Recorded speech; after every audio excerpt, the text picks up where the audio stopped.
What if joy isn't just a feeling, but a fierce, unstoppable business strategy? Air Force veteran turned transformational leader Kimberly Mitchell joins us today to chat about how healing, rebellion, and radical joy helped her build a six-figure legacy.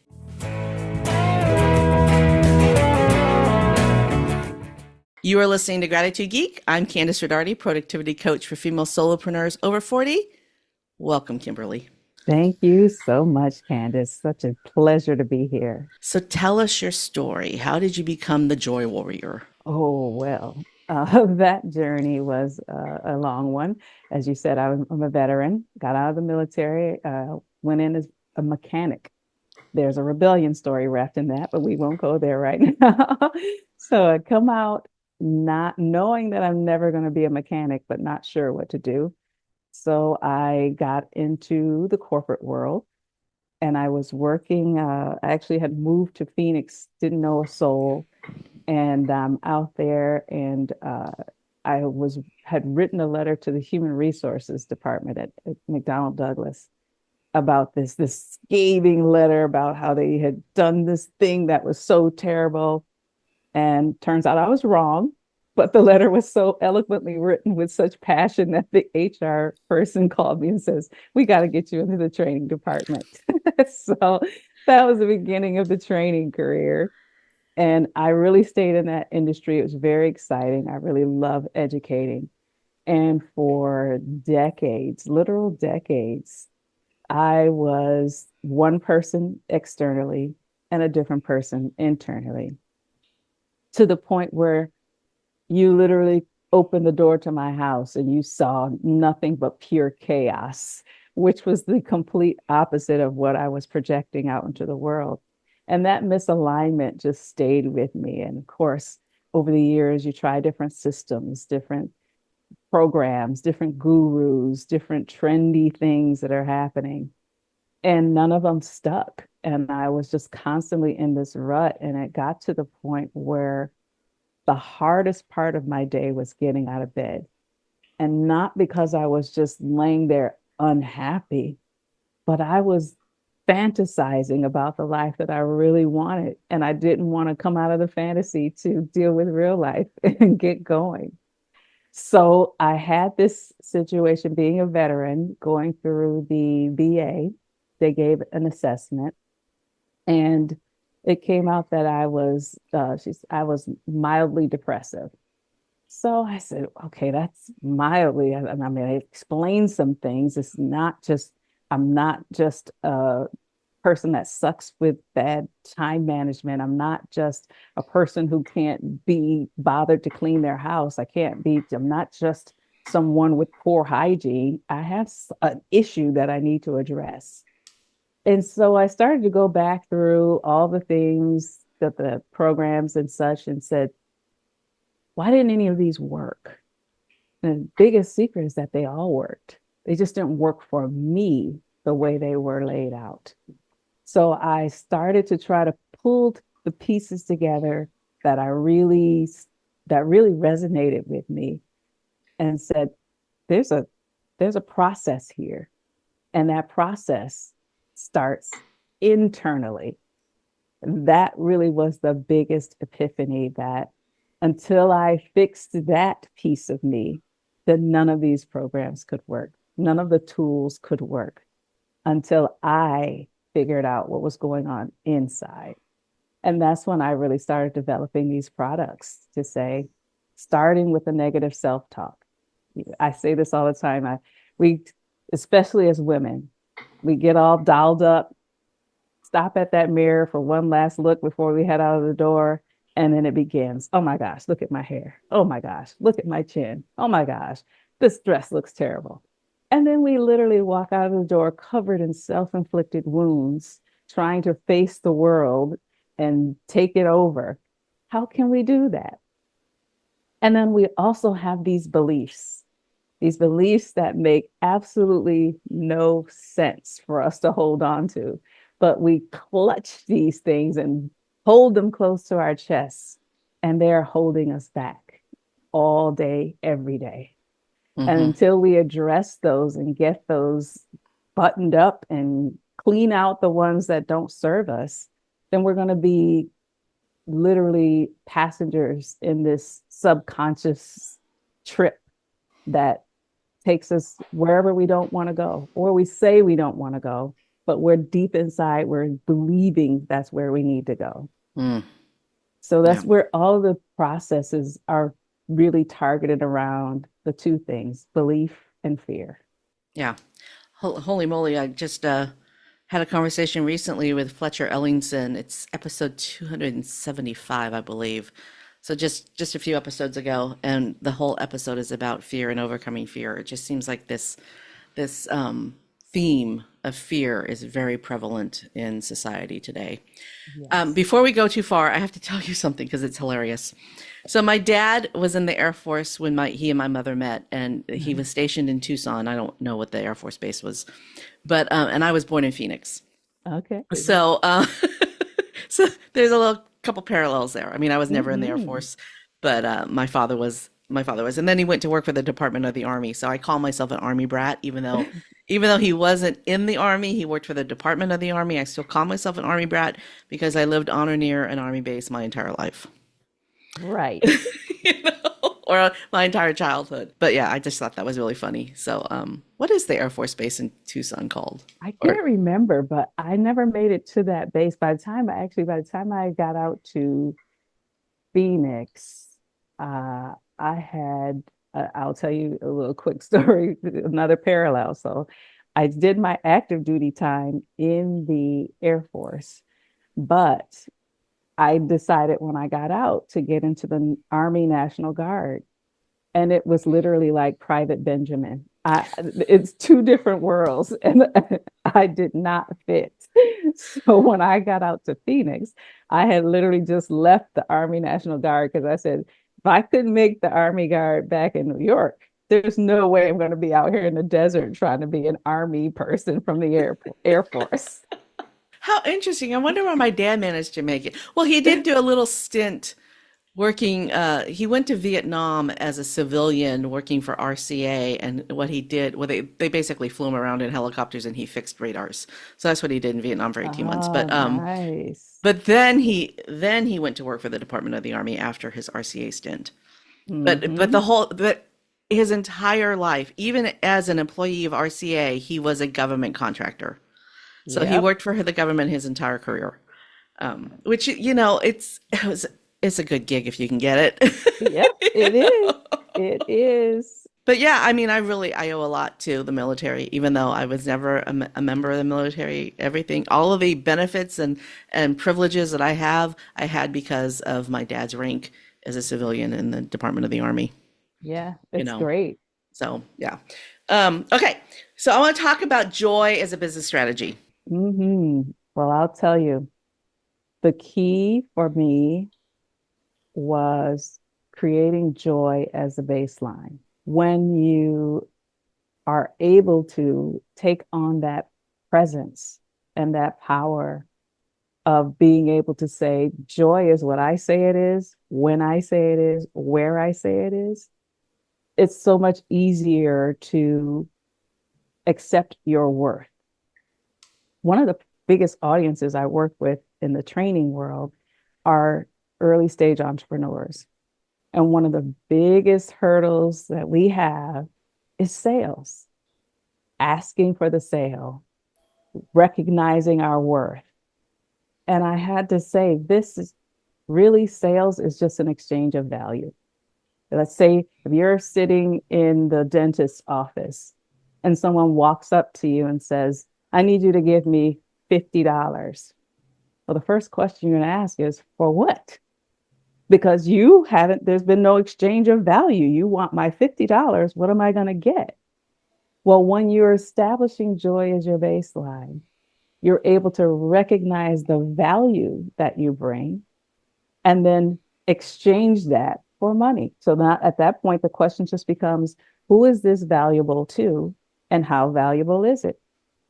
Those are two very easy questions to answer when you just basically put it out there. Okay, I have this service. Do you need it? If so, how much are you willing to pay for it? And the sale becomes much easier.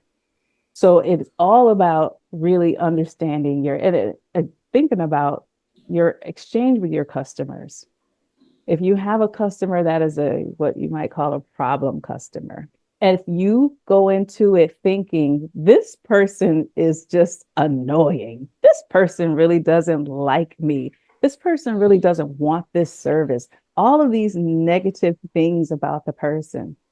But what if you has looked at it from a joy lens and said, how can I bring this person joy? How can I create a situation that is joyous for me and my customers? What if that person wanted to bring me joy? How would they behave? What would they say? What would they do? And then you start looking for solutions rather than focusing on the problem. And so there's and all of that, I make it sound so simplistic, but it's literally daily habits around your thinking. Well, and intention as well. So way back in the 100%. day, way back in the day, in my early 20s, I worked for the North Face and I managed the Rocky Mountain sales territory. So I was responsible for making sure that all of our dealers were happy. Mhm. And there was one particular, when I took over this territory, everybody told me, oh, this one dude, he's going to be your biggest pain in the butt. No, nobody wanted to work with him. He was awful. His name was Norm. It's been 30 something years, so I'm sure that Norm is no longer with us. So if you are Norm and you ever hear this, I'm sorry, but you know it's true. Um, anyway, nobody wanted to work with Norm. He was just a very difficult client. And so I made up my mind that I was just going to kill him with kindness. I was going to make Uh-huh. Norm love me. Yep. And so whenever he called, I would be excited. Norm, how you doing? How are things going? How's the weather? I was just always killing him with kindness. Yep. Christmas comes along, I get a gift package in the mail from Norm. All right. I'm helping another client, and when I hang up the phone, the woman in the cubicle in front of me gets up, turns around, leans over the cubicle and says to me, "What did you do to Norm?" And I went, "What do you mean?" And she goes, "He was just nice to me." I was intentional. That's right. And he went from being everybody's worst customer to being nice. Exactly. It was very Exactly. intentional. And it wasn't hard. I just had to be intentional about it. Every single time you interacted with them, Hmm. that habit, that practice, that belief Yeah. right there. Because you have no idea what's going on in their head. That's right. I mean, their dog might have just died this morning. Exactly. It's not, their bad mood has nothing to do with you. So Yes, don't let it affect you. exactly. And that's it. I mean, it was to the point where I would think somebody cut me off on the way to work. It would stick with me for the whole day. And my thought process was like, those people had a complete reckless disregard for my personal safety. Really? They were just trying to get to work. They probably didn't even pay attention to you. They couldn't pick you out of a lineup, but you have made this whole scenario out of a 5-second event. Hmm. And that's the kind of thing it's all in the brain. Yeah. You may use the words, but the intention behind the words, I mean, it really just comes back to intention. I Yes. had something very similar happen to me. I was just learning how to do yoga and meditate, and I had learned the loving kindness meditation from my yoga instructor. May I be filled with loving kindness. Or no, may you be filled with loving kindness. May you be well. May you be happy. And I don't even remember it anymore, but the loving kind. It'll be in the show notes, y'all, because now it's going to bug me that I cannot remember the loving kindness meditation. Anyway, I had something similar happen with somebody cut me off in traffic, and I gripped the steering wheel, and I was like, I got a loving kindness on her. May you be filled with loving kindness. And I was like, may you be filled with loving kindness. And like, okay, that is not the way. That is not the way. That is not the intention. It's it's all about reframing. Yeah. The whole thing, not just the words, but the emotion and the intention. Yeah. So let's put this joy as a business strategy together as a slide deck, right? If you're doing a presentation for somebody, what would be the first three bullet points on that slide deck? First three bullet points would be to figure out what you believe, because that is a driving force in what we do. Second is test that belief. Is it true? I created a definition for true for me, which I recommend everyone does. And for me, the truth is that it is verifiably indisputable, so that I can go to this test anytime I have a belief that I need to check. So that's the second thing, test that belief. And then third, if it's not true and it is harming you, then change the belief. Because those things, when I look at what small businesses are struggling with, if they really just concentrated on changing the mindset of how they approach their business, how they approach their customers, how they approach themselves, so much of what we struggle with would be solved, because we literally are operating out here opposite of what we say we want. We say we want a successful business. We're not believing we can be successful. So the things that we do, the habits that we have, are not success habits. And until we can get into the root of why we're doing what we're doing and really fix it, then we're going to continue with this pattern. And the joy of it is that it can all be fixed. It can all be fixed with us. That's true. Making that awareness and building those habits of staying aware. As long as you have the flexibility and the belief, you can change. I mean, there are people who have a very rigid belief system, and there is nothing that you can say or do that'll ever change their mind. They believe what they believe. Yes. And that's really unfortunate for them, because there's so much beautiful thing. The world is beautiful. And every time I'm exposed to something new, I feel like my world got bigger. Yes. Right? And people who are very rigid, who don't have the flexibility to allow new and different into their life, just don't understand. Oh my God. My daughter and I volunteered at our neighborhood's tent. Our neighborhood had a tent up at the Pride Festival a couple weekends ago. Last weekend, I don't even remember when it was.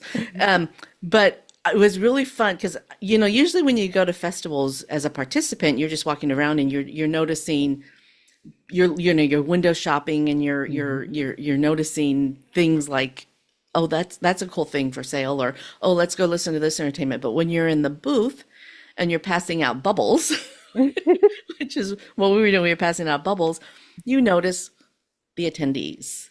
Yes. And it was so amazing to see the families and the happiness and the camaraderie and the joy that was going on in this very subdued.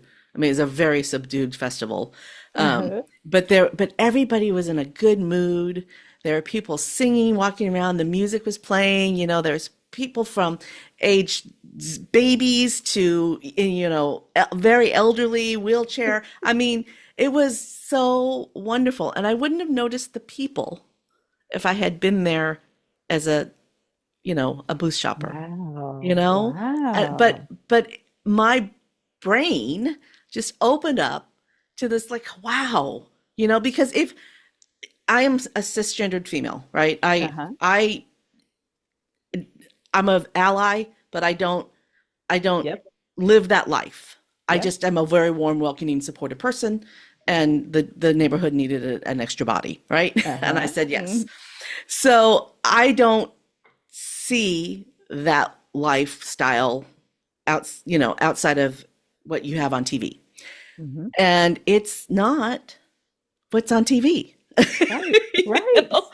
It's nothing at all like what you think look, kids, because again, this is not the first time I've been to a Pride Festival because I am an ally. I want to show my support. I just I'm not part of the community. So it was just really interesting to see the joy and the diversity and just, it was, yeah, which if I was rigid in my belief system, like Right. I'm not gay, so I can't go to this festival, I wouldn't have I wouldn't have seen. So the Exactly. whole point of that was if you can just open up and be flexible and be open-minded, it's amazing what you might discover and A what hundred. would add value to your life, especially as a business person. Because as a business person, everybody you do business with isn't going to look like you. Exactly. And they don't have to. That is Yeah. the beauty. One of the best pieces of business advice I got years ago. I was working with a guy. He said the best thing about business is that it's not personal. I said, Yes. okay, as long as it's not personal, then I can go out here in the world and be okay. You know, I always considered my coworkers to be my friends. But once you leave a job, Uh-huh. Hmm. most of them get, I mean, there's a handful of people in my life that I worked with when I worked in corporate. A Uh-huh. handful. Hmm. They were Yep. just, just because you get along great when you're working together and you go have lunch together doesn't mean you're really friends, You're right. you know? Exactly. And the same can be said for your clients. Just because you Yes. enjoy your client's company doesn't mean that when they're done doing business with you that they're not going to exit your life. That is so true. And it's So okay. true. It's It okay. is. It is. And I'll tell you, our brains are like the first version of AI. Hmm. Our brains will believe no matter what we tell it. Our brain will believe it. Hmm. And we will pull in and it's only able to build the stories based on what we've put into it. So you think of like a chat GPT that was trained on the internet up to a certain date. Yeah, up Your to brain is 2021. right. Well, And you're the new like recently they have opened up AI to be able to search engines and stuff. Like you can right. give it a URL and it can read the URL, but still the original training was from 2021 and before. Yeah. And that's the way our brains are. It has a date, which is yesterday or probably this morning. Yeah. And that is only trained up to the time Ex earliest you can oh remember my till God, that's today. brilliant. You We know, are only trained up until the moment that we are in right now. And that's if we right. want to know more, we need to add more input. Exactly. Holy moly. Exactly. Kimberly, that's brilliant. I just had an epiphany. It's so true. And now you think about the way that ChatGPT worked back then is if you put stuff in there and it would take whatever it thought it learned, and sometimes it wasn't even true. Hmm. But it took Well, what the thoughts and put it together. Our brains do the yeah. same thing. But it still gives you input that like this morning I was doing a little research for my other podcast, which is called Sci-Fi Book Pod, where my husband and I talk about science fiction books. I was doing a little research on a book, and it gave me completely false information. Uh-huh. And I was like, I call my ChatGPT River. I was like, River, that is not true. And River's like, you're right. I made it up, or something to that effect, or it was just a placeholder. So you cannot trust ChatGPT, even if you've named it River. That's right.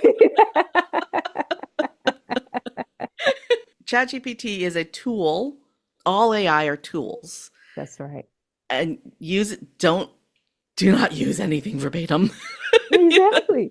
And do your research and make sure everything that you have created, the conversations you have with ChatGPT, you have to fact check.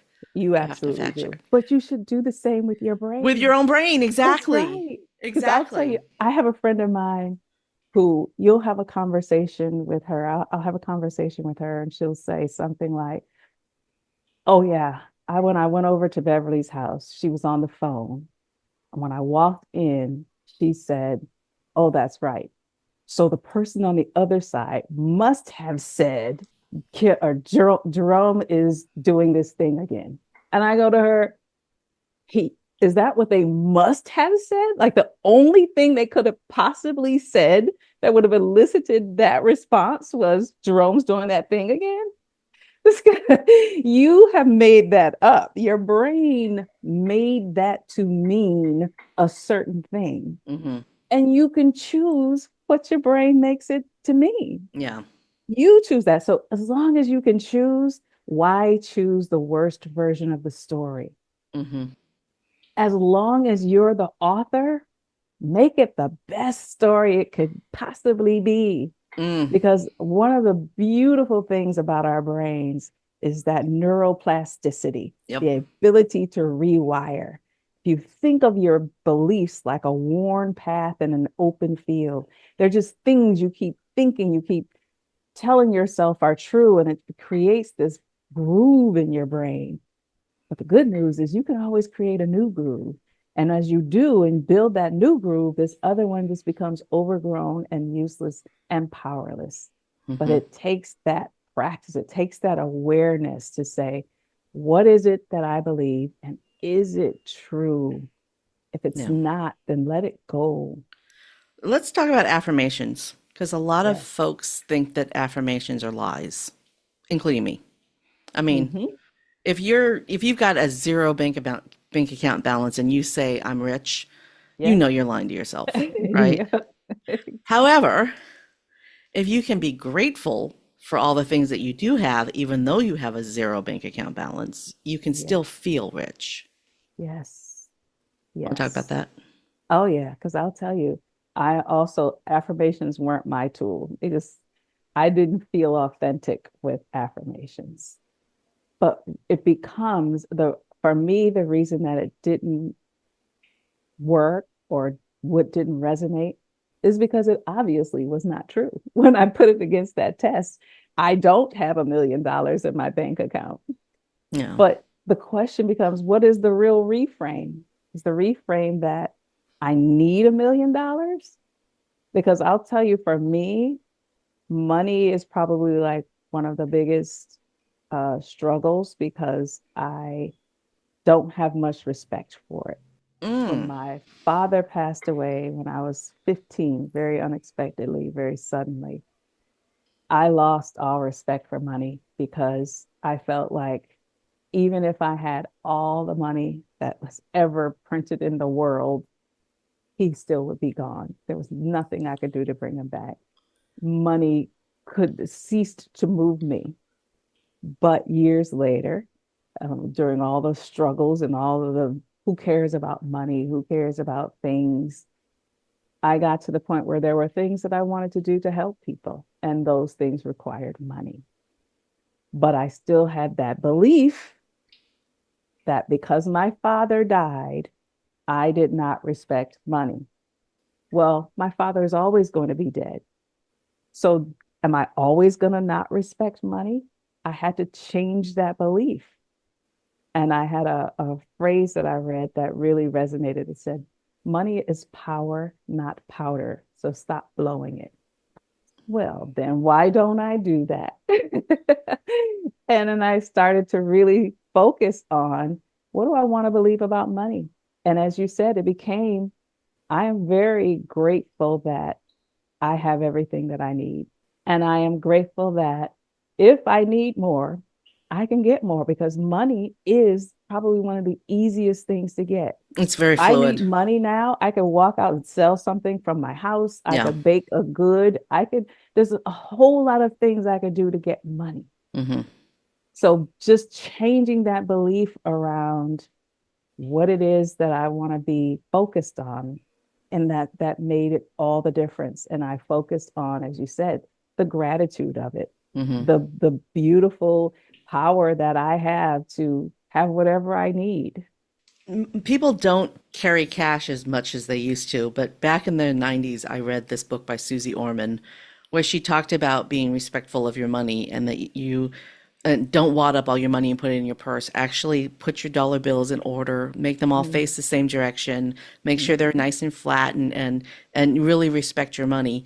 Mm-hmm. And I mean, people don't carry cash anymore, but this concept of like, I this is my money right here. Yeah, This is my money. exactly. And this goes in my pocket. And then so, I mean, but it's neat. It looks Yeah. neat, I think they're facing the same direction. I don't want to take them out, but, you know, but, but that respect, is your bank account balanced? Yeah. That And just you show respect specifically by where you choose to spend your money or not spend your money. exactly. We talked about That is that showing earlier. respect. I've That's made some right. choices. My family has made some conscious choices about where we're spending our money, and we no longer spend it in certain places. And it's actually it's amazing how much money we haven't spent because we made those choices. But yeah, you get to control and choose where your money flows. And money is very liquid. It is a very Yes. fluid thing. Money comes easily and frequently. Yes. Every day you spend money, every day you make money. That's right. It's That's right. very fluid. So It so yeah, is. but And but it is, but yeah, your lack of respect isn't the word that you use, but I've already yeah. lost the word. It was respect. Yeah. The Yes. lack of respect for money it is a a shift change, and Yes. that simple thing of even something as basic as balancing your checkbook every month Yes. just shifts a tiny little bit. And you think about it, when you have small business owners, the second outside of sales is money. They don't Hmm. even want to look at it. Yeah, I don't want to see the low numbers. I don't yeah, want to measure how many sales that I'm not making. yeah. I don't want to look at how my profit is versus my revenue. But the It, thing is, as a small business owner, if you know how to read those bank statements and those balance sheets and those profit and loss statements and those cash flow statements, you also understand how to not manipulate, and that's yes, not the right word. But if yeah, your bottom line is looking really icky, you really can look at those numbers and go, oh, well, heck, if I just, transferred some of this expense to this expense and this expense to yes, this expense and made this a line item, this line item, I look a lot better. yes, And it's none of that is illegal unless you're at making up all. numbers. It's just changing because big, big businesses have budgets Yep, and they work within their budget. However, having worked in corporate America, I know that if you run out of money in a budget, you can find money in another budget and move it to that budget. that's right. So everything can be adapted and changed. So Uh, if your balance sheet starts to look bad, you can look at it and say, "Oh, well, here's one of the reasons why the balance sheet isn't looking the way I want it to look." right. But the problem is, most of us see that number as a personal number. It becomes it's emotion around it. Yeah, when And business shouldn't be personal. that's right. So we start internalizing those. What does we make that mean we are bad? Because the numbers don't look the way we want them to look.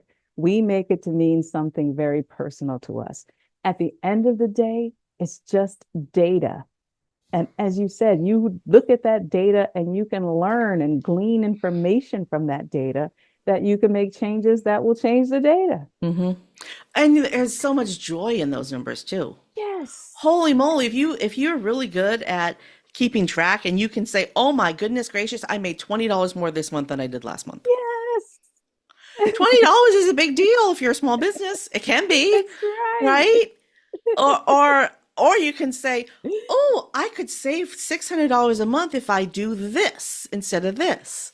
Right. There just being, and that's such a mindset shift because people listening to the show are probably solopreneurs, Mm-hmm. and you're probably a woman, and I'm hoping that after 11 years of listening to me preach to you, that you don't have this problem.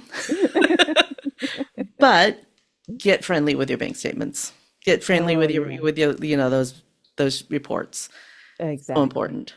I always say get to know your numbers or get out of business because you're going to just be very unhappy if you are just blindly out here trying to figure it out when your numbers will tell you the story. Hmm.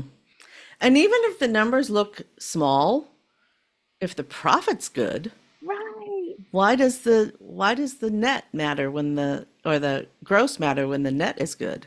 Exactly. And at the end of the day, you look at those numbers and say, wow, if I want more of this, I just need to do more of what I've been doing, and that Hmm. will increase the number. Hmm. It's so when you take the emotion out of it and just are able to just look at it for what it is, as you said, it becomes exciting. Yeah, it is. Okay, so we're talking about joy here, and there are parts of doing business that don't bring joy to some people. Mhm. Some are necessary, some aren't. Like I'm telling you, if there's something that you're doing in your business that doesn't bring you joy and it's not required, then you can just stop doing that. Just stop offering it. Even if you have clients that order it, just stop doing it. Yes. But there's other things that you can do if you have to continue doing that part of the business that doesn't bring you joy. So talk about that. Well, that starts with the concept of something bringing you joy.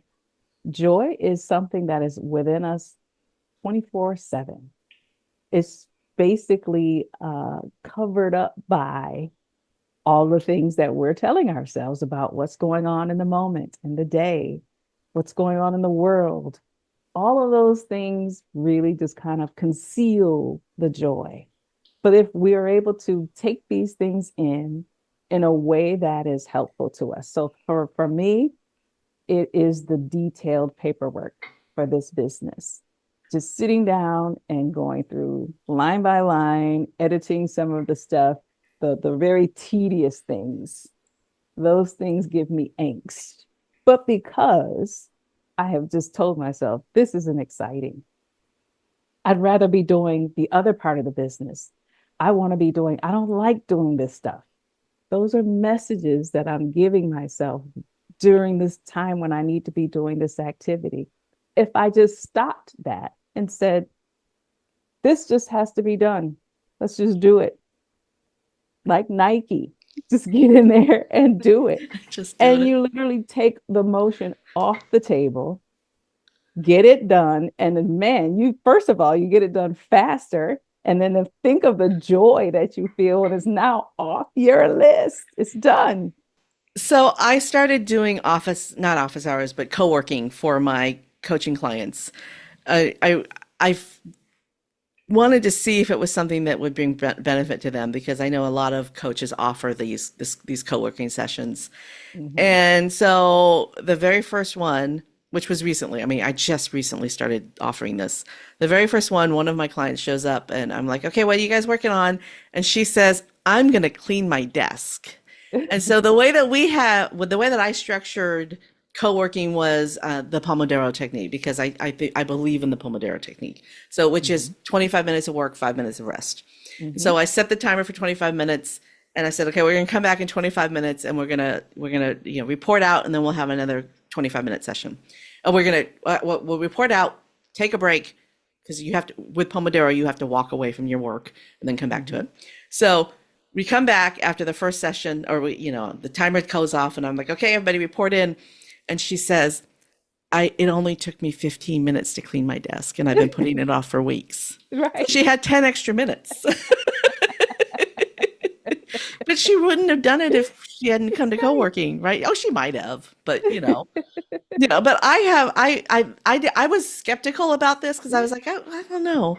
But actually I have a coach too, and she offers co-working. And since I started offering co-working, I started going to her co-working Oh, really? because I found so much benefit in it. I was like, well, if I get benefit by offering it, I'm going to get benefit by attending. And That's so right. I get double dose because I'm hosting one and I'm going to hers.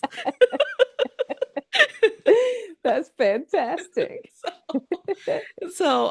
Anyway, I guess I could give a pitch now for if you are a listener and you would like to join Robusta Small Business Percolator for female solopreneurs over 40, where we do a lot of fun stuff like co-working. There's a link in the show notes. So let's talk about something super irrational Oh, that you might do just because it makes you happy and sparks joy. oh, something irrational that I might do. That's a good one. I have to give that some thought for a second because I'm one of these traditionalist people, but I'll tell you, there are so many things that we talk about things that don't make sense. Mm-hmm. So many things that I just never tried. I wanted to do, and I just never tried it. One of those things was roller skating. I never learned how to roller skate. And I was sitting there one day and said, well, why don't you learn how to roller skate? And of course, all the stories. Well, what if I break a leg? What if I'm going to miss work, insurance, all those adult things? I just went and bought the skates.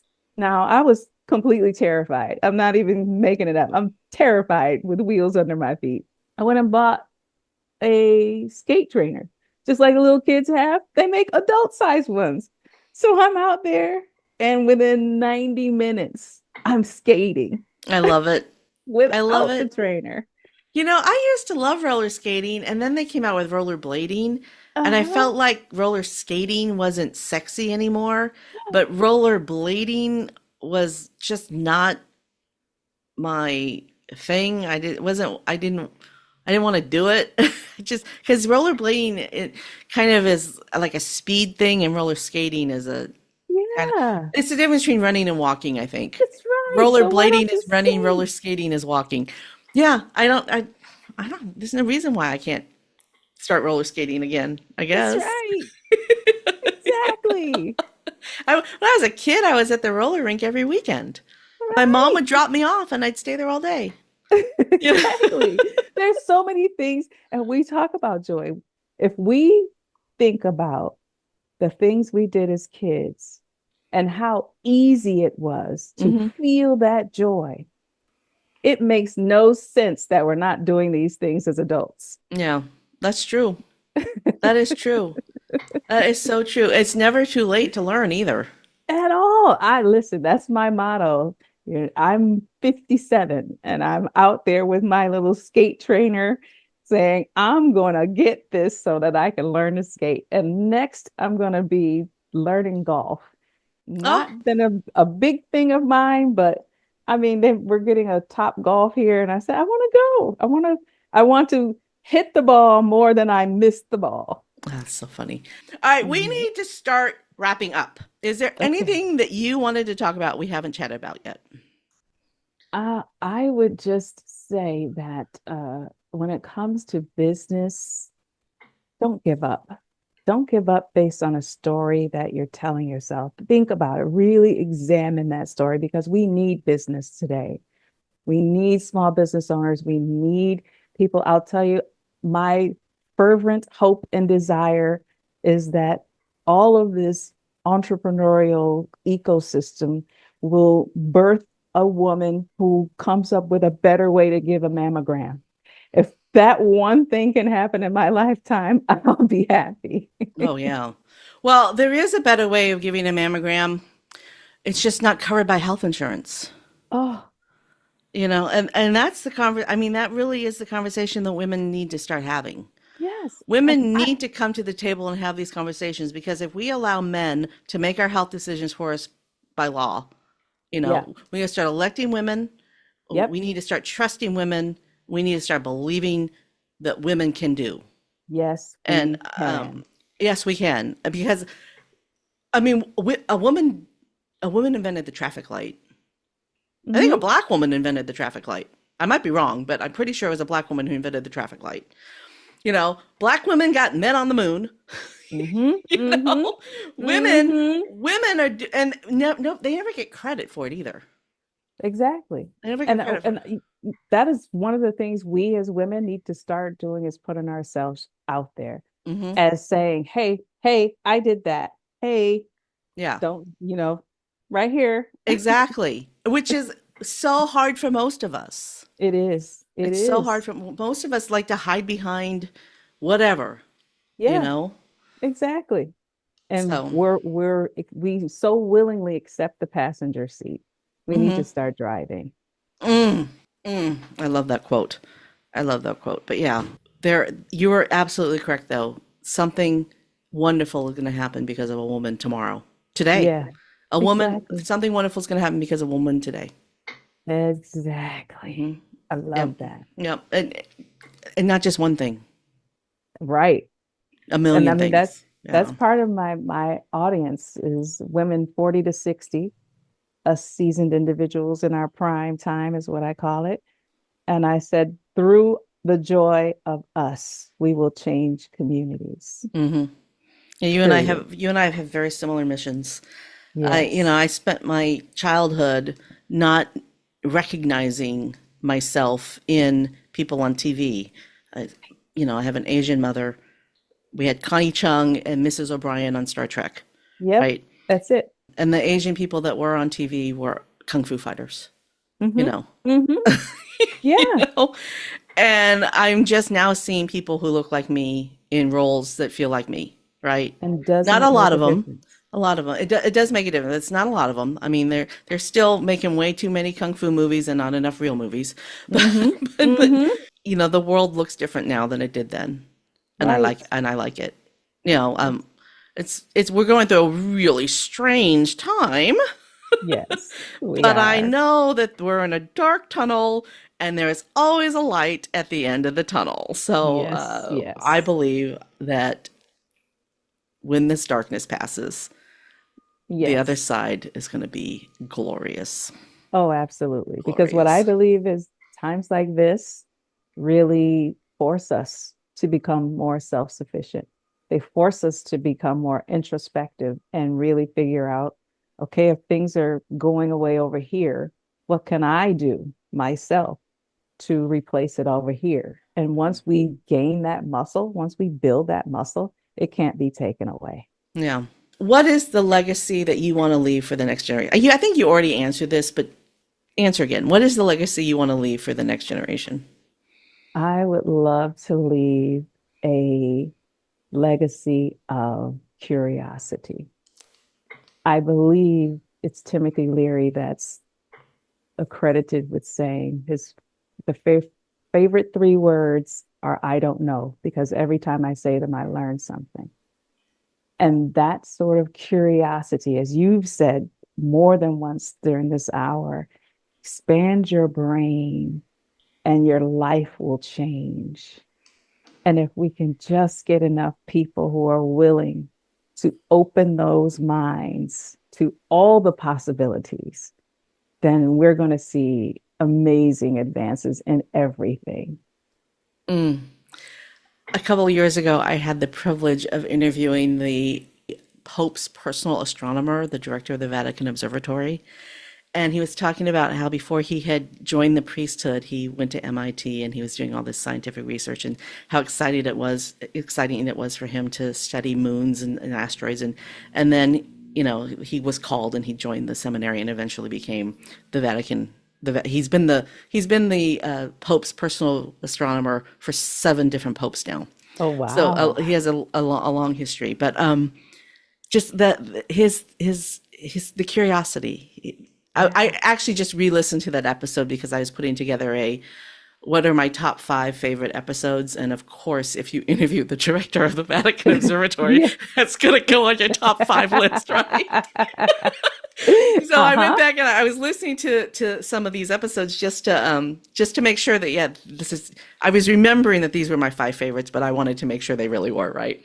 And Uh-huh. just this that whole curiosity thing. I mean, he has been driven by curiosity his whole life, and he Yeah. gets to study the stars for the Amazing. Pope. And his team does really amazing science for the Oh. Pope. And the scientific advances that come out of the Vatican Observatory are amazing. That's why I That's love right. science. Science Yes, is yes. curiosity driven, Yes, it is. And you would think, oh, the Catholic Church is so rigid. No, they've been making scientific discoveries for 2,000 years and sharing Uh-huh. them with the world. We wouldn't understand DNA the way we understand it if it weren't for a Catholic, priest. Uh-huh. You Uh-huh. know, Yes, all of these things. It's stop being rigid. Stop that's being rigid. right. Start being flexible. Be curious. Oh, I feel like Exactly. I'm talking to myself when I talk to you. Yeah. All right, we do need to wrap up. So, Kimberly Mitchell, this is your moment of gratitude. For whom or what are you most grateful? Oh, who am I most grateful for? My grandmother. My maternal grandmother was the epitome of gratitude. You could give her a string from your clothing and She would appreciate it like it was gold spun. And I use her. She's with me all the time when I think of gratitude. Thanks for tuning in to Gratitude Geek, the podcast for female solopreneurs over 40, building genuine, lasting connections with clients, colleagues, and community. Our theme music is by Rev Brock and Soul Lily. Make sure to visit gratitudegeek.com for all the groovy ways to connect with Kimberly Mitchell. This is episode 280. I've been your host, Kandas Rodarte. Stay groovy, my friends. Stay groovy, my friends.